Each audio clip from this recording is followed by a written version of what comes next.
faisait longtemps. Faisait un petit moment. Oh putain, je vais me péter la gueule. Salut à tous, c'est Garo, nouvelle vidéo. Aujourd'hui, on va parler de quelques petits sujets très importants parce que j'estime que ça y est, j'ai matière à faire une vidéo. Oui, je devais sortir une vidéo sur le crash des 30 ans. J'attends. J'attends parce que c'est l'été, c'est trop calme. J'attends. J'attends. Pour l'instant, on est plus en mode correction, donc j'attends. On verra plus tard pour cette vidéo. Aujourd'hui, je voulais vous parler de quelques trucs. Je voulais vous parler de la future régulation des cartes Pokémon au Japon. Je voudrais vous parler aussi du leak des 30 ans, de comment ça s'est passé et de qu'est-ce qui se passe. Comment ça se fait qu'il y ait des gars sur Whatnot qui vendent des produits avec 3 mois d'avance. On va parler de l'état du marché rapidement aussi. Qu'est-ce qui se passe depuis ME3 précisément. Calendrier des sorties, après très rapide le calendrier des sorties, et enfin on terminera sur une rumeur que j'ai entendue et que je veux vous partager parce que si il y a des responsables de boutiques, des gens qui sont plus ou moins affiliés à eux d'une certaine manière, s'ils voient cette vidéo, peut-être qu'ils pourraient eux de leur côté regarder un peu plus qu'est-ce qui se passe et peut-être nous en apprendre un peu plus. Mais bref, on verra ça plus tard. Régulation. Régulation. Le Parti démocrate libéral du Japon souhaite régulariser le marché des cartes Pokémon.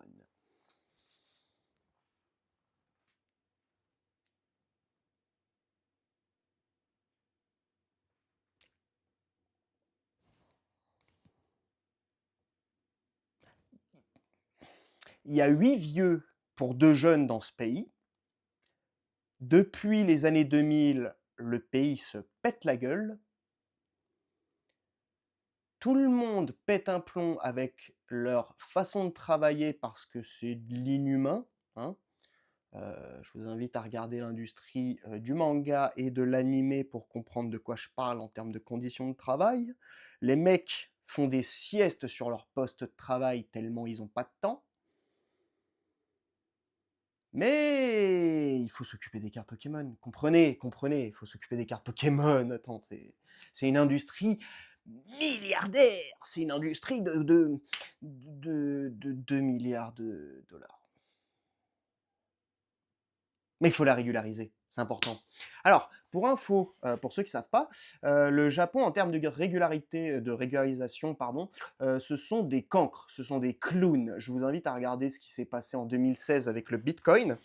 En gros, pour la petite histoire, le Japon, ils ont été l'un des tout premiers pays dans le monde, à l'époque, à accepter le Bitcoin comme moyen de paiement. Il y avait énormément d'acteurs précurseurs des cryptos qui étaient au Japon. Problème, il y a eu certains petits événements, des piratages et autres, qui ont fait paniquer le Japon et qui ont changé, je ne sais pas si c'est l'opinion publique ou si c'est l'opinion des élites qui dirigent, mais en tout cas, ils ont shifté de « Ah, c'est novateur, c'est merveilleux » à « On se fait caca dessus ». Et un Japonais, quand il se fait caca dessus, qu'est-ce qu'il fait? Il taxe les cryptos à 55%.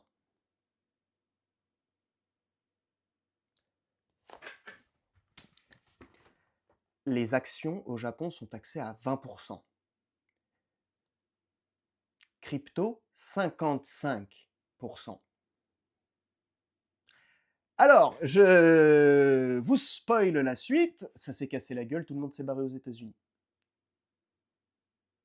Bravo le Japon. Donc, j'espère sincèrement que nos amis les Japonais ne vont pas faire de la merde avec la régularisation des cartes Pokémon. À mon sens, il faut simplement qu'il y ait un contrôle des distributeurs. Il faut faire des techniques très simples, comme ils sont en train de mettre en place pour le coup Créature et la Pokémon Company, à savoir présentation des papiers d'identité, et puis voilà. Présentation des papiers d'identité, le vendeur il doit retenir que celui-là, ok, il est passé, et basta. Tu notes, et il faut que ce soit noté en papier. Il ne faut pas que ce soit sauvegardé dans des bases de données parce que sinon ça va être une catastrophe. Il suffit de voir un petit peu juste en France tous les piratages de bases de données de l'État public, hein, de la nation. pour se rendre compte que c'est une très mauvaise idée. Donc c'est très particulier. Pour moi, à mon sens, il faut absolument pas régulariser les cartes Pokémon. Si aujourd'hui tout le monde se met sur des assets physiques, sur des cartes Pokémon, c'est simplement parce qu'il n'y a plus moyen de se faire des thunes et de construire un avenir viable dans ce pays. Dans ce pays ou dans les autres même. C'est partout la même merde. Si aux États-Unis il y a autant de scalpers, c'est parce que c'est n'importe quoi le boulot aux États-Unis. Quand vous aviez 100 000 euros par an aux États-Unis en 2015, vous étiez mais le roi du pétrole. Mais quand je vous dis le roi du pétrole, c'est vous avez moyen de vous acheter votre baraque, vous avez moyen de vous acheter la bagnole, vous avez les moyens de tenir 3 gosses sans problème, une famille, vous vivez bien, quoi. Vous vivez comme un mec de la classe moyenne qui, un week-end par mois, va se faire un petit resto avec la famille, un autre week-end, il va se faire un petit ciné. Vous voyez, quelqu'un qui vit, quoi, qui a une vie normale. Je ne parle pas de choses extravagantes. Donc, quand on est aujourd'hui en 2026 et qu'avec 100 000 euros, 100 000 dollars, euh, c'est juste de la survie pure et simple pour tout le monde, faut pas s'étonner que les gens se mettent sur les assets physiques. Faut pas s'étonner que les gens détournent des investissements, on va dire, historiques. Hein. Donc la régularisation, ça va pas, ça va juste foutre la merde encore plus. C'est un risque. C'est pas une bénédiction. C'est pas quelque chose qui va faire du bien pour les anti-scalpers, par exemple. Ça va rien changer. Ça va rien changer.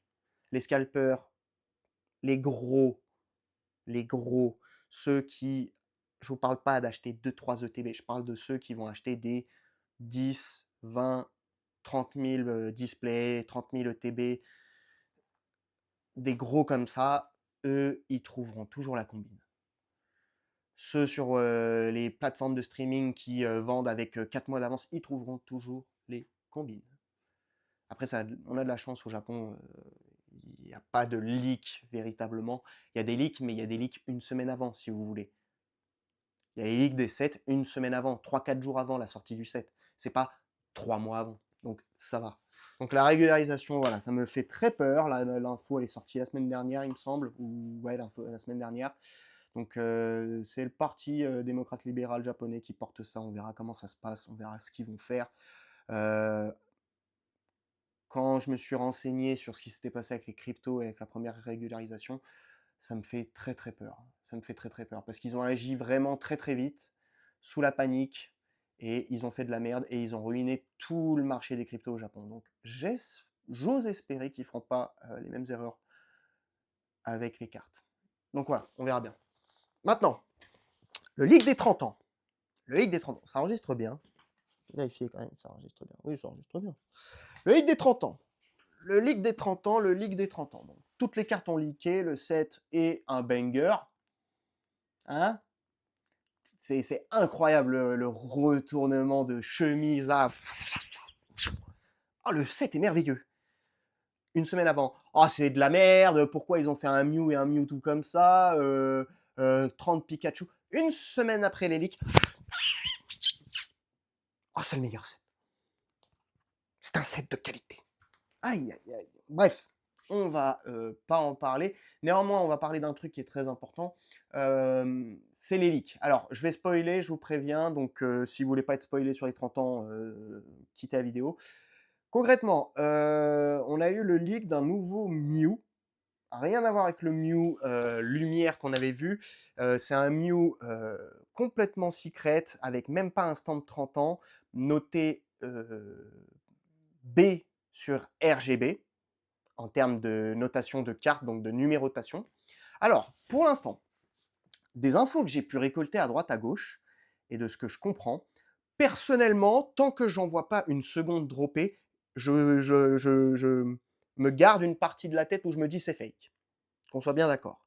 Néanmoins, d'après les infos que j'ai récoltées, ce qui s'est passé, c'est que c'était prévu qu'il y a encore 2 autres cartes, il n'y a que 3 cartes de ce que j'ai compris, et les quantités de ces cartes seraient extrêmement limitées.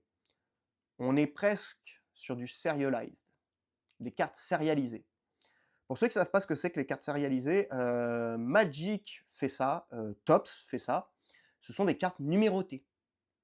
C'est-à-dire, si vous avez la 280 sur 500, ça veut dire que vous avez que la 280 sur 500 et qu'il y a que 500 cartes qui existent. Apparemment, de ce que j'ai compris, ce Mew B Blue, le Blue Mew, serait limité à peu près 5000 exemplaires. Aucun moyen de vérifier cette info, ne me croyez pas sur parole, c'est sûrement de la grosse connerie. Et ça serait le cas pour les deux autres cartes. Les deux autres cartes, de ce que j'ai compris, il y aurait un Pikachu Red, et le green, ça serait un Mewtwo. Donc wait and see, attendons et voyons ce qui se passe.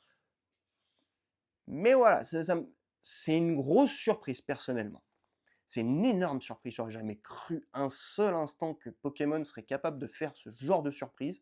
Si c'est vrai, encore une fois, si c'est vrai, parce que tant qu'il n'y en a pas une seconde qui a été drop, j'y crois toujours pas à 100%, mais c'est une grosse surprise de les voir faire des cartes sérialisées, entre guillemets. C'est un taux de drop qui est infiniment plus rare, de ce que j'ai compris, que les cartes Gold, et c'est des quantités qui sont infiniment plus compliquées à obtenir que les cartes Gold. Des infos que j'ai obtenues, les gars qui regardent ces cartes-là les estiment à 5000 € minimum en sortie de série.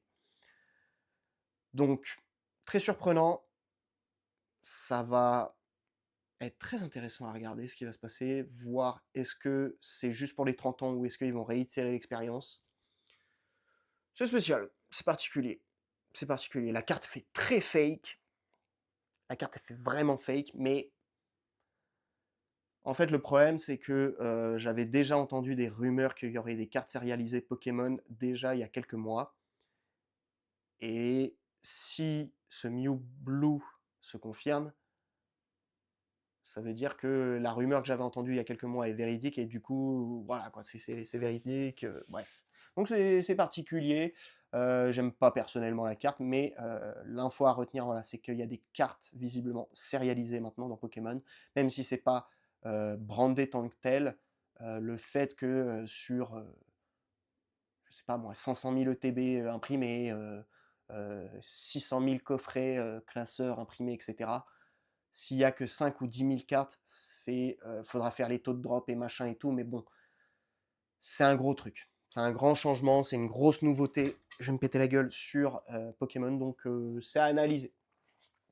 Maintenant, les ligues des coffrets, comment ça se fait qu'il y a des mecs qui arrivent à avoir des coffrets 3 mois en avance? De ce que j'ai compris pour ça, il semblerait que ça serait lié à l'Australie. Pourquoi? Il n'y a pas d'usine en Australie qui créent des cartes Pokémon. Pour l'Australie, ce qui se passe, c'est qu'ils passent par du coup, les imprimeries européennes. Et les imprimeries européennes, du coup, le temps que ça arrive en Australie, le temps que ça passe les contrôles douaniers, etc., nanani nanana, et ben, ils envoient en avance. Ils envoient quelques mois en avance, et du coup, ça serait l'explication de pourquoi il y a des mecs sur Whatnot qui arrivent à vendre des cartes des 30 ans. Ça serait des Australiens qui auraient vendu des cartes qui leur seraient faire parvenues en avance. Donc, l'imprimerie, le distributeur ou je sais pas quoi aurait envoyé ça en Australie. C'est arrivé en Australie avec quelques mois d'avance parce qu'il fallait prévoir les éventuels retards, les éventuels contrôles et les éventuelles perturbations sur les routes commerciales, parce que vous n'êtes pas sans savoir qu'en ce moment il y a beaucoup de problèmes au niveau des routes commerciales maritimes. Donc ça serait ça la théorie. Maintenant, la deuxième théorie, c'est de dire comment est-ce que le vendeur sur Whatnot, il a réussi à avoir quand même les coffrets? Parce que ça arrive en Australie, mais ça arrive chez les distributeurs australiens. Je ne sais pas si c'est Asmodée qui s'occupe de la distribution en Australie, ou si c'est un autre groupe. Je crois que c'est un autre groupe. Parce que je sais que Asmodée n'est pas qu'en France et n'est pas qu'en Belgique. Il me semble que Asmodée fait de la distribution dans beaucoup d'autres pays, ils sont vraiment placés dans d'autres pays. Donc si c'est eux qui se chargent de la distribution en Australie, je ne serais pas surpris. Si c'est pas eux, c'est pas non plus une surprise, quoi. Mais donc, le truc, c'est de se dire qu'il y a quelqu'un qui court-circuite le circuit. Circuit naturel. Maintenant, c'est de savoir à quelle échelle c'est. il y a beaucoup de propriétaires de boutiques, notamment aux États-Unis, qui suspectent qu'il y a on va l'appeler la taupe, mais qu'il y aurait une taupe carrément au sein de la Pokémon Company directement, qui organise, on va dire, ces leaks de produits. Je ne sais pas, perso, mais c'est des théories qui se partagent. Il y a du coup la deuxième hypothèse que ce soit au niveau de la distribution majoritaire où ça viendrait le leak. Bref, il y a des leaks. Il y a un problème au niveau de la chaîne de logistique. À Pokémon Company de savoir à quel endroit ça se fait, mais c'est assez impressionnant que sur le Pokémon international, avec autant de régularité, il y a autant de leaks avec autant de mois à l'avance. Évolution prismatique, on avait eu les leaks quand David Guetta, il avait vendu les boosters quand un mois à l'avance? Quelques semaines à l'avance? Là, on a 2 mois en avance quand même, donc c'est assez balèze. C'est assez balèze. Voilà. Si c'était comme le japonais une semaine avant, ça me gênerait pas. 2 mois en avant, alors bon, j'en ai rien à foutre hein, qu'il y ait ça. Même si vous me dites le booster des 30 ans, il est vendu à 400 balles, j'en ai rien à foutre.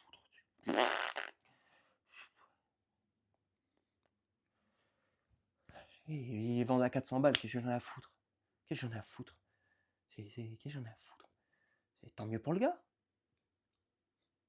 Moi, je fais un live shopping, vous m'achetez un booster 400 balles. Vous croyez que je vais faire quoi? Vous croyez que je vais être là? Oh, mais pourquoi tu fais ça? Tu ruines. Non, je vais être content, je vais danser la samba, les gars. Donc, rien à foutre, moi.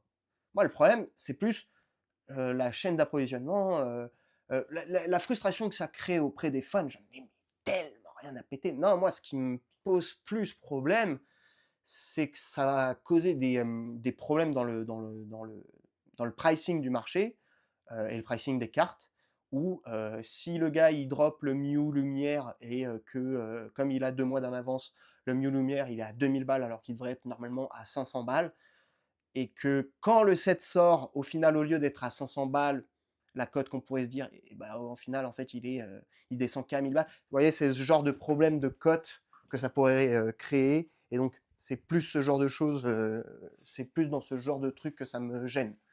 C'est la surévaluation, on va dire, du produit. Après, euh, la frustration des gens, rien à foutre.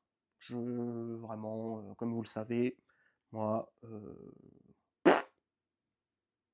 c'est David Lafarge ou Kibiki qui ouvre une case un mois à l'avance, j'en ai rien à foutre. D'une façon légendaire. Maintenant, on va arrêter un peu sur les 30 ans. On va parler de l'état du marché depuis M3. Comment ça se fait que ça y est, c'est l'apocalypse, tout se casse la gueule. Il y a les ETB KO ascendant, elles sont à moins de 60 euros sur Card Market, c'est la fin du monde. Non, non, ce n'est pas la fin du monde, les enfants. C'est absolument pas la fin du monde. Qu'est-ce qui se passe? C'est l'été, les gens se calment, d'une part. D'autre part, les gens se préparent parce que ME6, c'est Rayquaza. Enfin, je ne sais pas si ce sera ME6 parce que c'est M6 en tout cas en japonais. C'est Rayquaza. Il y a les 30 ans qui arrivent. Il y a le set de l'hiver prochain qui arrive qui sera un set spécial. Ça sera un Terrastal Festival, Héros Ascendant, Transversal Lucarne Opposé. Donc, ceux qui savent se préparent d'un côté. D'un autre côté, il y a ceux qui n'ont juste pas les thunes, parce que c'est les vacances, parce que X ou Y raison. Mais faut pas croire que c'est la fin du monde. C'est juste un mouvement. C'est tout. C'est pas un crash, clairement pas. C'est une superbe opportunité, je pense, pour les investisseurs. Là, pour les investisseurs, je pense les mecs qui sont là depuis longtemps, quand ils voient les prix de ME3, ME4, ME5, qui peuvent se permettre de s'acheter une centaine de TB pour 50 à 60 euros le TB, c'est magnifique. C'est magnifique. C'est magnifique. L'investisseur, là, il est content, je vous le dis. L'investisseur, il a rien à foutre des. Enfin, le gars qui est là depuis longtemps, en tout cas, et qui a du capital, je me dirais qu'il en a rien à foutre des 30 ans. Clairement. Il voit KO ascendant, il voit même ME3. ME3, il y a Méga Melofé et il y a Méga Staros. mine de rien. Même si c'est la tête de figure, c'est Mega Zygarde, même si Mega Zygarde n'est pas le Pokémon le plus... Il y a de la carte dedans. Chaos Ascendant, Méga Amphinobi, je sais plus, il y a l'Hippocampe là qui est très joli, il y a le Pachyderme à la con qui est sympa, très joli aussi, je sais plus c'est qui le dernier, bref, il y a des belles cartes dedans. ME5 peut-être sera même encore plus gros, parce que la carte du Méga Dracaille, Darkrai, je vais y arriver. Cette carte-là, elle est pour moi exceptionnelle. Est-ce qu'elle arrivera à atteindre le niveau de popularité et de reconnaissance qu'a le Giratina de Origine Perdue? Je ne sais pas, mais en tout cas, pour moi, je le vois comme ce genre de carte, quoi. Je le vois comme ce genre de carte. Et quand je vois les prix de un Couronne Stellaire, quand je vois les prix d'un Mascarade Crépusculaire, d'un... comment elle s'appelle cette série de merde que tout le monde détestait, qui maintenant a des ETB à minimum 80 balles, avec les ninjas là. Ah, je sais plus. Fable nébuleuse. Quand je vois toutes ces séries-là, je me dis, bon, tranquille, les mecs qui investissent sur du ME2, ME3, enfin ME3, ME4, ME5, je me dis, bon, si ça se vend pas maintenant, tranquille. Parce qu'il y a aussi ça qu'il faut se rappeler, hein, les enfants, c'est que les montées de prix qu'on a connues sur EV, c'est exceptionnel. C'est extraordinaire. On parle de produits qui ont même pas 2 ans de vie. Je sais pas si vous vous rendez compte, on parle de produits, je veux dire, Évolution Céleste. Vous voyez, Évolution Céleste. Évolution Céleste, ça a seulement 5 ans cet été. Ça a même pas, au moment où j'enregistre cette vidéo, Évolution Céleste n'a pas encore 5 ans. Vous avez vu le prix d'Évolution Céleste? C'est ça que je veux dire, c'est que les montées de prix qu'on voit depuis 2 ans sont hors normes. Ce qu'on voit là depuis 2 ans, c'est historique. C'est historique. Peu importe tous les booms qu'on a eu avant, le dernier boom qu'on a eu, c'est le boom le plus gros. Est-ce que c'est le plus gros boom de tous les temps, historique, et qu'il n'y aura jamais plus rien de mieux? Je sais pas. Je sais pas. On verra. Mais restez tranquille. Pour les investisseurs qui sont en panique, restez tranquille. Pour les collectionneurs, soyez heureux aussi, parce que là, en ce moment, on revient à des niveaux un peu plus normaux. Alors certes, il y a des séries spéciales qui sont très chères. Ok, mais me faites pas chier. Ça, là, ça, c'est 60 balles sur Card Market, s'il vous plaît. Je suis sûr que vous allez sur Le Bon Coin, vous trouvez la bonne personne, vous lui dégotez le TB à 60 balles remise en main propre, et vous êtes tranquille. Et 60 balles, c'est un prix tout à fait correct. Alors oui, ce genre de produit, je ne sais pas si on le voit dans le cadre, oui, je l'ai payé 47 € à l'époque sur le site de Carrefour, c'est une autre époque. C'est une autre époque, même les grandes surfaces maintenant se permettent de monter les prix, il n'y a que des Auchan, Leclerc, enfin, grandes surfaces spécialisées en jouets qui se permettent de monter les prix. Je veux dire, tout le monde essaye de prendre sa part du gâteau, s'ils voient qu'il y a des dégénérés pour acheter à 150 € une ETB, ils vont pas se priver, personne ne se privera. Donc, que vous soyez frustré ou content, bref, prenez pas la tête. Prenez pas la tête. Donc voilà, le marché est juste un peu plus calme. Ça se prépare parce qu'il y a des séries de fous qui arrivent. Il y a 3 séries de fous potentiels qui arrivent. On attend toujours le reveal du Mecha Rayquaza. On a tous les 30 ans, tout le monde est en train de péter un plomb. C'est un set qui est sublime. On a le set de cet hiver, je sais pas. Alors c'est Mega X Mega. Calendrier de sortie, du coup, on a Aura Seekers toujours. Et du coup, ce nouveau set Mega X Mega, dont on sait absolument rien, qui arrivera sûrement cet hiver, qui sera sûrement le set spécial qui prendra la suite de Terrasta Festival et de Mega Dream X, donc héros transversal Lucain opposé. Donc les gens se préparent juste, tranquille, il n'y a pas besoin de stresser.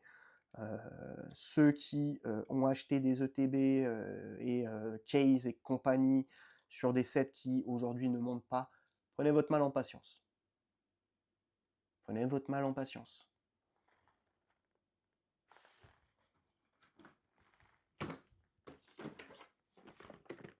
Prenez votre mal en patience. 47 € à l'achat, 150 € aujourd'hui. Et elle a même pas 5 ans en plus, celle-ci. Donc vraiment, si vous voulez faire de la thune avec Pokémon, soit vous ferez les bons coups, vous faites du short terme, soit vous faites sur du long terme et vous prenez pas la tête. Vous foutez tout ça dans une bibliothèque et vous attendez. Vous prenez pas trop la tête, ne vous laissez pas submerger par vos émotions, restez serein, restez serein. Est-ce que je parle enfin de ce dernier sujet ou est-ce qu'on va se terminer là? Bon, je vous en parle rapidement. Il y aurait des rumeurs, ça date un petit peu plus, hein, c'est des rumeurs qui ont 1 ou 2 mois. Il y aurait des rumeurs comme quoi la Pokémon Company commencerait à taper du poing sur la table avec ses grands distributeurs. Quand je parle de ces grands distributeurs, c'est quand vous tapez Pokémon distributeur, vous tombez sur le site officiel de Pokémon, il vous donne une liste des distributeurs. C'est cette liste-là dont je parle. Il semblerait qu'ils soient en train de mettre des gros coups de savate à ces distributeurs historiques et je vais les appeler les distributeurs primaires. Il semblerait qu'ils aient été mettre un gros coup dans les côtes à certains d'entre eux pour des raisons de pratique commerciale, on va dire malhonnêtes, dans le sens où il semblerait que ces distributeurs auraient délibérément choisi d'augmenter les prix sur certains des produits. Faut savoir que une ETB, je veux vous donner une ordre d'idée. Peut-être que la Pokémon Company, on va dire, vend ses ETB 15 balles à Asmodée, par exemple. Asmodée va les vendre, on va dire, 30 balles hors taxe. Donc là, tout ce que je vous dis, c'est en hors taxe. Et encore, peut-être qu'ils les vendent 25 ou 20 même hors taxe, je sais pas les échelles de prix, mais bref. Faut se rendre compte qu'une ETB, ça doit coûter 10-20 balles ça doit coûter 10 euros, même pas 10 € à produire, ça doit coûter 5 € à produire. Donc, chacun se fait sa marge, on va dire. Et il semblerait que depuis 1 ou 2 ans, certains distributeurs primaires se soient permis d'augmenter les prix. Et des rumeurs circulent que la Pokémon Company aurait mis quelques coups de pression à certains de ces distributeurs. Est-ce que parmi ces distributeurs historiques dont j'ai entendu parler, il y aurait notre El Famoso distributeur francophone? Peut-être, peut-être. Est-ce que notre famoso distributeur francophone serait celui qui se serait mangé le plus de coups de pied dans les côtes par la Pokémon Company? Apparemment. Apparemment. Donc, je sais pas ce qui se passe. Si vous avez des infos, si vous travaillez chez Asmodée ou à la Pokémon Company et que vous voulez envoyer un mail de façon tout à fait anonyme, n'hésitez pas. Ma boîte mail est ouverte pour ça. Je serais ravi d'en apprendre un peu plus. Mais voilà, c'est des rumeurs. Je sais pas si c'est vrai, je sais pas si c'est faux. J'ai pas moyen de vérifier. Je m'en fous. Mais si c'est vrai, c'est important de le noter. Euh, c'est un milieu qui est quand même petit, ça parle beaucoup, donc si il y a 2-3 personnes qui parlent de ça, c'est que peut-être c'est vrai. Qui sait? Qui sait? Enfin bref, voilà, je voulais vous parler d'un peu de tout ça. J'ai pas grand-chose de plus à vous dire. En ce moment, je bosse pas mal en perso sur des petits trucs perso, donc je suis un peu occupé. Je préfère faire des vidéos un peu plus espacées comme ça, là, je préfère avoir des phases pour l'instant, tant que j'ai pas la boutique de réouvert et tout, où je fais des vidéos un petit peu plus épisodiques, une fois un peu tous les mois comme ça, où je fais un gros conglomérat des news, parce que de toute façon en ce moment c'est un peu calme, plutôt que de sortir une vidéo inutile toutes les semaines où je vous rabâche la même merde, ça sert à rien. D'un autre côté, je continue de travailler aussi un petit peu sur la réouverture de la boutique, avec surtout la chaîne YouTube en fait, où je continue de travailler tranquillement sur les futurs formats qui vont arriver. Donc je vous ai un petit peu teasé et tout avec les boutiques et machin, donc voilà, je continue tranquille. Et puis voilà, hein, hein. On va pas continuer plus, je vais pas vous déranger plus. Comme d'habitude, n'achetez pas comme des sagouins, n'ouvrez pas comme des sagouins, restez responsables. Si vous avez moyen d'ouvrir comme des sagouins parce que vous pouvez vous le permettre, ouvrez comme des sagouins et faites-vous plaisir. Prenez soin de vous, comme d'habitude. Et puis voilà. On se retrouve sûrement pour une prochaine vidéo, sûrement. Je sais pas si je ferai une vidéo pour le reveal des cartes de M6 Storm Emeralda. Je vais peut-être attendre en fait d'avoir des news surtout. Donc ça sera peut-être fin août la prochaine vidéo. euh, pour avoir un petit peu plus de news, parce que là, il y a des trucs qui sont en train de s'accumuler aussi, là. Donc j'attends de voir avant de vous en parler, surtout Pokémon Vent et Vague. Je voulais déjà en parler dans cette vidéo, mais je vais attendre quand même la prochaine vidéo, parce qu'il y a encore peut-être 2-3 leaks qui vont sortir. Donc j'attends de voir. Et puis voilà. Prenez soin de vous, à la prochaine. Petite vidéo blabla pour dire un peu tout et rien. Je voulais surtout vous mettre en garde sur et vous tenir au courant de cette régulation par le merveilleux gouvernement japonais des cartes Pokémon sur un marché. Hein, vraiment, c'est capital pour le Japon, il faut comprendre. Hein, 2 milliards sur une économie à genre 1000 milliards, c'est très important pour eux. C'est très important.